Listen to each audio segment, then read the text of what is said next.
Chers frères et sœurs, le livre d'Esther est donc un conte théologique qui aborde bien des aspects de la vie sociale et des aspects politiques qui, on le comprend bien, sont d'une actualité redoutable. La forme qu'il a dans notre Bible date à peu près du IIe siècle, autrement dit l'époque de la domination de la Perse était finie, c'était la période hellénistique. Disons, pour faire vite, que la Grèce régnait sur le bassin méditerranéen et que le pouvoir politique tel qu'il était exercé n'était pas forcément très satisfaisant aux yeux du rédacteur, le rédacteur qui, tel Montesquieu, rédige les lettres persanes. Et il faut comprendre le livre d'Esther comme les lettres persanes. On utilise un autre peuple, une autre époque, pour parler de notre actualité et de la vie politique intérieure. Cette histoire biblique, qui est à l'origine de la fête juive de Purim, vous l'avez entendu, avec pour les sorts, le sort qui est donc jeté au verset 7, peut nous aider à ouvrir un peu mieux les yeux sur notre propre quotidien. Et parmi les thèmes qui sont abordés dans ce récit, figure celui qui est donc mis en scène au chapitre 3, la mécanique du génocide du peuple juif. Le rédacteur s'emploie ici à démonter cette terrible mécanique pour évidemment éveiller nos consciences et nous rendre capables de débusquer les mécanismes contemporains qui conduisent, dans le meilleur des cas, à l'exclusion, dans le pire des cas, au génocide.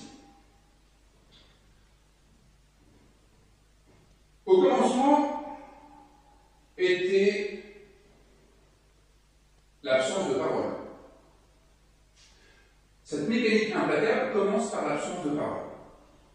Si la parole est au commencement de la création, l'absence de parole est au commencement de l'anéantissement.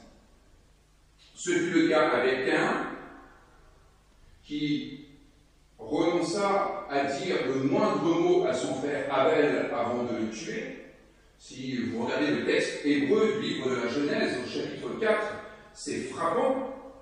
On a « Et Caïn dit à Abel, ouvrez les guillemets, et il lui sauta la gorge pour le tuer ». L'absence de parole conduit au meurtre d'Abel. Et ici, c'est la même chose. Le génocide qui se prépare se fait pour des raisons qui sont cachées, qui ne sont pas dites, qui ne sont pas révélées. Simon le lecteur, qui sait que la raison profonde qui anime Aman n'est évidemment pas le fait que le peuple juif poserait problème au royaume, mais qu'il y a une blessure narcissique insupportable.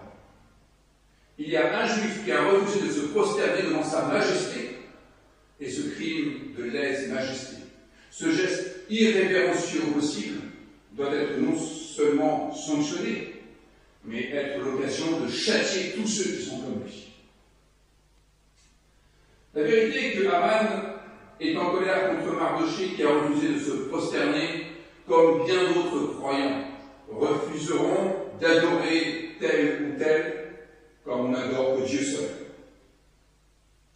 Officiellement, Aman va expliquer au roi qu'il y a un peuple qui pose un sérieux problème, un peuple qui ne s'intègre pas, un peuple qui ne s'assimile pas, sans jamais préciser quel est le peuple en question. Comme le dit le professeur Jean-Daniel Maquis, professeur d'Ancien Testament à Genève, à qui j'emprunte quelques éléments d'exégèse, le premier ressort de la rhétorique de l'exclusion, c'est la motivation masquée. La motivation masquée. On n'explicite pas quelle est la véritable motivation, car on n'arriverait pas à convaincre les honnêtes gens avec ces motivations qui ne sont quand même pas très honorables. Et pour cause, les motivations d'un génocide ou d'une exclusion ne peuvent jamais être justes. On ne peut donc pas convaincre sur nos raisons sincères, puisqu'elles sont tout à fait non morales. Le principe même du génocide est contraire à toutes les théologies qui peuvent être élaborées à partir des textes bibliques. Il faut donc biaiser pour justifier un génocide. La justification d'un génocide ne peut pas se faire de manière honnête. Si Haman expliquait qu'il veut faire tuer tous les juifs, car il estime qu'un juif lui a manqué de respect, tout le monde penserait à juste titre qu'il a perdu la raison, que sa réaction est non seulement disproportionnée, mais inhumaine. Alors, devant composer avec l'intérêt général, qui n'a rien à faire en principe de ses rancunes personnelles, Haman va chercher un faux prétexte pour chercher à justifier l'éradication d'une partie de la société. Et aujourd'hui, bien évidemment, lorsqu'on veut renvoyer chez eux telle ou telle catégorie, ce ne sera jamais pour les véritables raisons qui sont en général toujours des blessures narcissiques. Et cela se voit dans des situations un peu moins tragiques. Pensons à quelques profondeurs de l'Église qui sont d'abord, souvent, des personnes qui ont été déçues par l'Église ou blessées par quelques personnes de l'Église et qui font porter à l'ensemble de l'Église toute la responsabilité qui leur incombe. Pour revenir à Haman, quand on veut tuer son chien, on l'accuse de la rage ou de toute autre chose, peu importe le prétexte. Car ce ne serait pas très moral de tuer son chien au prétexte qu'il est encombrant ou qu'on veut passer des vacances tranquilles. Quand on veut renvoyer les musulmans chez eux, on les accuse d'être incompatibles avec la République française. Et cela nous conduit au deuxième aspect de la mécanique du rejet, la généralisation. Il s'agit de stigmatiser sur fond de demi-vérité. Demi-vérité généralisée à l'ensemble du groupe visé. Quand on y songe, vraiment, l'honnêteté nous impose à dire que les chrétiens eux-mêmes ne sont pas toujours très bien intégrés à la République française.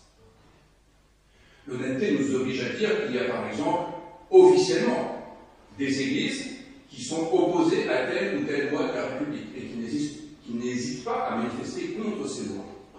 Cela est vrai au sein de quelques courants du protestantisme. On n'en vient jamais à imaginer qu'il faudrait renvoyer les catholiques à Rome et les protestants à Genève. Dans le même passage biblique, Haman va argumenter sur le fait que les Juifs seraient dispersés et séparés.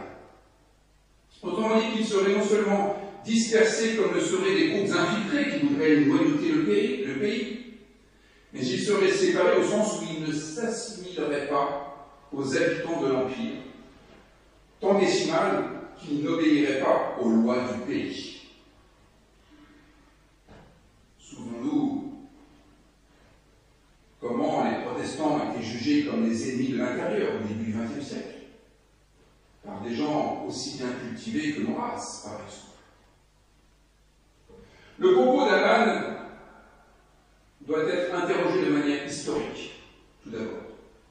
Et historiquement, son propos est faux. Les Juifs avaient pu se rassembler après la période de l'exil à Babylone, et leur dispersion n'avait rien d'un caractère complotiste visant à déstabiliser le pouvoir politique, mais le résultat d'événements politiques qu'ils avaient subis et non déclenchés. Quant à la question de la non-assimilation, elle mérite d'être interrogée, elle aussi, dans ce texte. Et intéressons-nous aux deux héros de l'histoire, Mardochée et Esther. Ils portent sur eux l'ultra-assimilation de leur personnalité.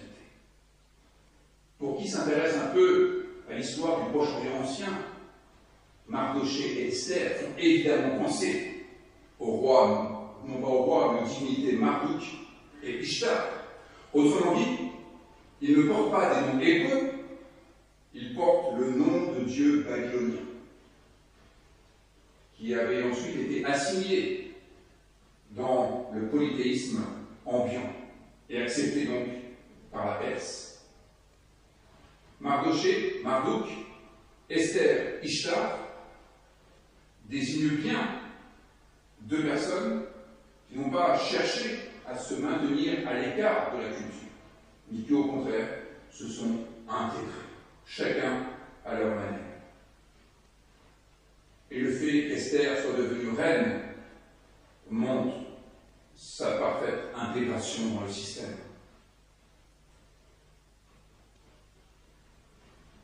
Il n'est donc aucune stratégie contraire à l'intégration en bonne intelligence, ce qui ne signifie pas se sacrifier sur l'autel du bien commun, qu'ils gardent leur personnalité, leurs convictions, et qu'ils refusent d'accorder à un homme les attributs divins, reste leur prérogative.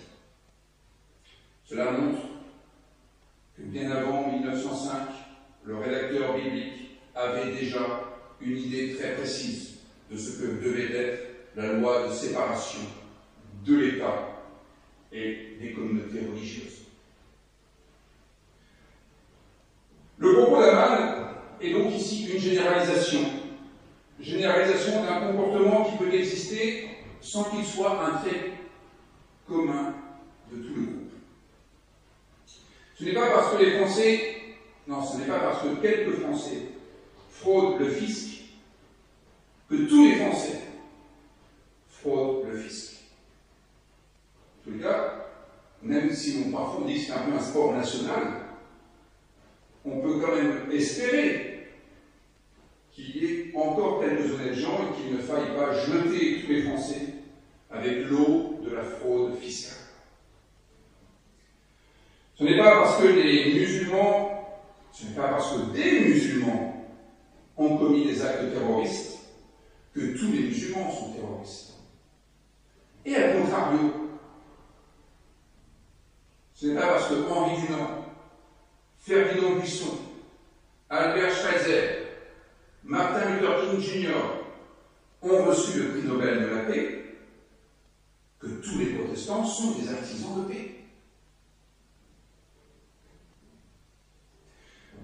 Cela met en lumière que les discours d'exclusion ne correspondent pas toujours au réel et qu'il est important d'interroger, je dirais, scientifiquement les discours qui sont proposés.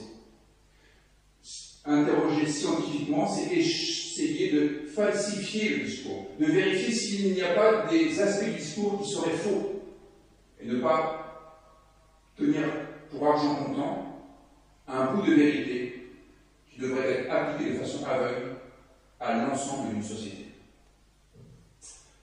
Troisième argument, après l'argument caché, après la généralisation, il y a bien sûr celui qui fonctionne à merveille, qui fonctionne presque à tous les coups. Quand ce n'est pas le sexe, c'est l'argent. L'argument économique. Ça, c'est pour être sûr de mettre tous les atouts de son côté. En promettant une forte somme qui pourrait entrer dans les caisses de l'Empire, Aman touche une corde sensible. 10 000 talents.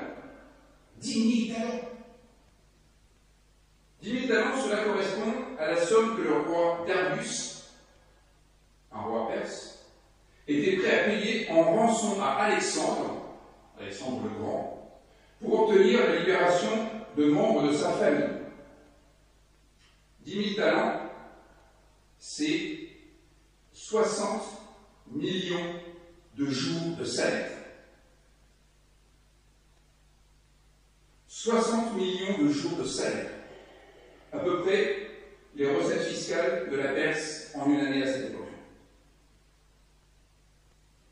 Vous comprenez bien que le roi qui entend qu'il pourrait faire entrer 60 millions de jours de salaire dans les caisses peut être assez intéressé. Imaginons qu'un paroissien dise qu'il est prêt à faire rentrer ne serait-ce que 700 000 euros dans les caisses de notre église. Alors, je ne dis pas que le pasteur serait prêt à faire n'importe quoi. Et je ne voudrais pas jeter la pierre aux membres du conseil presbytéral qui seraient prêts à faire des choses un peu inconsidérées. Mais ça nous chatouillerait un peu quand même. Il faudrait relire le livre d'Esther pour rester droit dans ses bottes. À défaut de pouvoir dire qu'ils volent le pain des Français, Aman ferait mieux que dire que le peuple problématique nous coûte cher en allocation familiale, en sécurité sociale et en place de prison. Aman fait mieux que cela. Il promet de verser une somme d'argent extraordinaire pour peu qu'on liquide ce peuple. Et donc, la balance se fait argent contre rejet. C'est au prix du peuple qu'on aura cette somme extraordinaire. À vous de voir. C'est une vieille idée de considérer que ça nous rapportera d'éliminer un groupe ou d'éradiquer une communauté. L'autre, pour qu'il soit considéré comme une charge inutile, doit aussi être une charge financière, un poids. Les partisans du Brexit n'ont pas agi autrement, en disant que l'Europe des autres, était une vraie charge financière pour le peuple anglais. Ce qui était faux, mais l'argument a fonctionné, comme toujours. L'argument économique semble toujours le plus efficace pour faire plier quelqu'un, pour faire plier un gouvernement ou un piquet de grève. Quand on y pense, régler les problèmes à coups d'argent, à coups de subventions, à coups de valises d'argent, comme si on emploie Aman, cela a un nom. Ça s'appelle de la corruption. Il faut corrompre pour parvenir à des fins non morales. Il faut corrompre les personnes, le système, pour agir tranquillement contre l'intérêt général.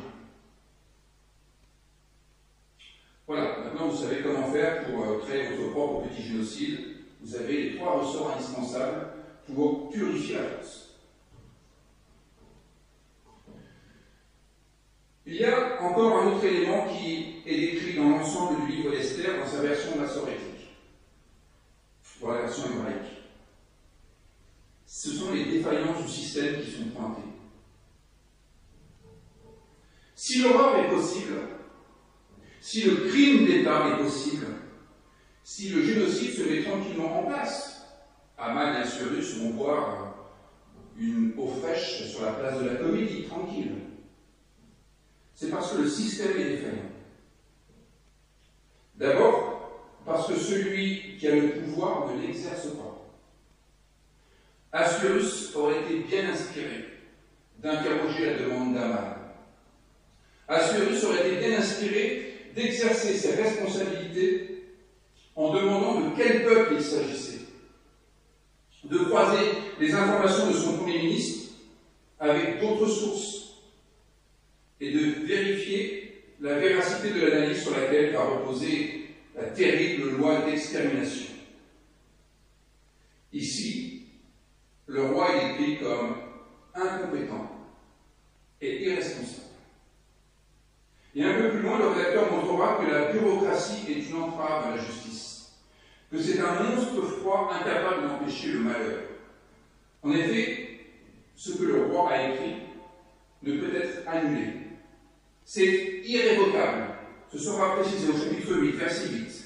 Quand le roi va se rendre compte de l'iniquité de la loi qu'il vient de promulguer, il cherchera à réparer, tout en étant empêché de cela, car ce qui a été écrit est écrit. Il faudra donc trouver une autre stratégie pour préserver les Juifs du génocide. Cela vous donne une bonne raison de lire la fin du livre d'Esther. Mais entendons le paradoxe.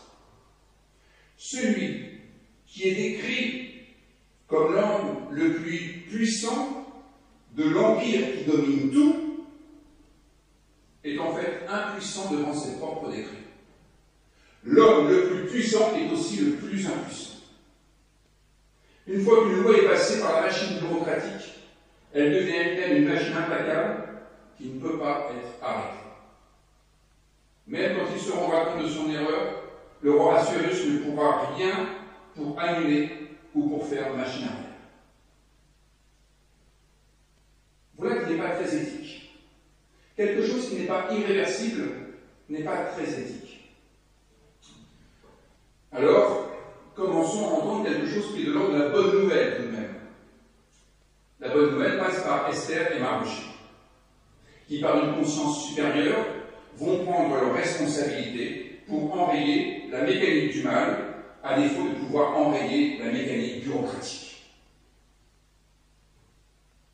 L'honnêteté nous oblige à dire qu'il n'y a pas que dans les livres de Kafka que la bureaucratie est invraisemblable. Je vous assure, mettez-vous en situation de précarité en France et vous n'allez pas être déçus du paysage. Nous avons entendu que Mardochée était capable de transgression. Il était capable de transgresser une loi qui lui semblait injuste.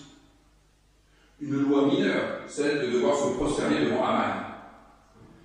Bien parce qu'il est capable de transgresser une petite loi injuste, il est aussi capable de transgresser les lois terriblement inhumaines et d'inciter, d'encourager Esther à faire de même. Ça, c'est de la responsabilité. La responsabilité, ce n'est pas obéir joyeusement, gentiment, aux lois qui sont promulguées. Ça, c'est obéir. Et obéir, ce n'est pas toujours mal. Mais être responsable, c'est avoir ses propres critères pour déterminer si l'obéissance est nécessaire ou non dans telle situation. Être responsable, c'est apporter une réponse personnelle, répondre, responsabilité, réponse, une réponse personnelle à une situation donnée. Non pas se réfugier derrière la loi, non pas se réfugier derrière quelqu'un, c'est pas moi, c'est elle qui m'a dit de manger le fruit qui était pourtant défendu. Non. Assumer ses responsabilités, c'est apporter une réponse personnelle. C'est ce que font Mardochée et Esther dans cette situation terrible. Dans ce livre biblique, où il n'est jamais fait mention de Dieu, pas une seule fois on dit Dieu dans ce livre biblique, eh bien nous découvrons que notre responsabilité est entière. On ne peut pas faire comme les disciples de Jésus. Quand ils ont un problème avec les pharisiens, en fait, c'est Jésus qui leur règle. La responsabilité est entière. Nous sommes en première ligne. Il y a Mardochée, il y a Esther, il y a nous. Pour faire échec au mal, il n'y a personne d'autre que nous. Et certainement pas le système. Pour faire échec au malheur, personne d'autre que nous. Pour promouvoir la justice, y compris pour autrui, personne d'autre que nous. C'est ce que dit le verset 4. Et si tu ne te lèves pas, qui d'autre se lèvera? Il ne suffit pas d'être en pleurs comme dit la population de Suse, qui a déjà vu que le roi Assuérus et son vizir Aman. La foi en l'Éternel nous interdit de n'avoir que nos yeux pour pleurer. La foi en l'Éternel nous engage à agir de telle manière que les personnes menacées soient défendues, y compris si ce n'est pas nous qui sommes menacés. Que le droit de chacun soit respecté, que personne ne souffre des blessures narcissiques de qui que ce soit. Voilà la responsabilité qui est mise en scène ici. Ce livre biblique développe une théologie de la responsabilité, qui s'exprime dans le dialogue entre Mardochée et Esther, que je vous relis. Mardochée dit à Esther, « Si tu n'agis pas, d'où viendra le salut? De nulle part. Si nous n'agissons pas, d'où viendra le salut?